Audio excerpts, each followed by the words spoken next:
What is generative AI? Imagine you have a magical robot friend who can create all types of new and interesting things for you, like stories, pictures, or even music.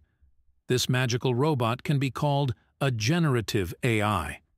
Now let's break it down a bit to understand it better. What is generative? This means it can generate or create things on its own. It's like having a robot artist that can come up with cool ideas without anyone telling it exactly what to do. AI. This stands for artificial intelligence, which is like the brain of our magical robot friend. It's really smart and can learn from different things to become even better at creating.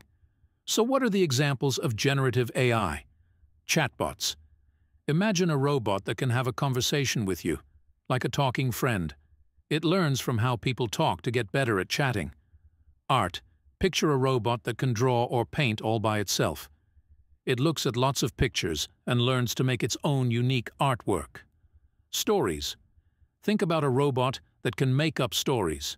It learns from reading lots of stories and can create new ones with interesting characters and adventures.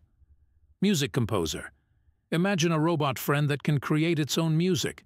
It listens to lots of different tunes and then makes up its own catchy melodies and rhythms. Superhero designer. Picture a robot that invents new superheroes with amazing powers and cool costumes. It looks at existing heroes and makes up brand new ones for exciting adventures. Think of a magical robot that helps Grandma remember all the amazing stories and memories from her life.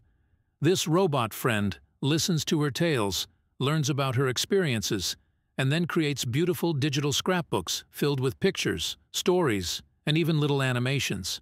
It becomes a wonderful way for Grandma to share her life adventures with her family, keeping those precious memories alive for everyone to enjoy. So, generative AI is like having a creative robot friend that can come up with all sorts of cool and imaginative things.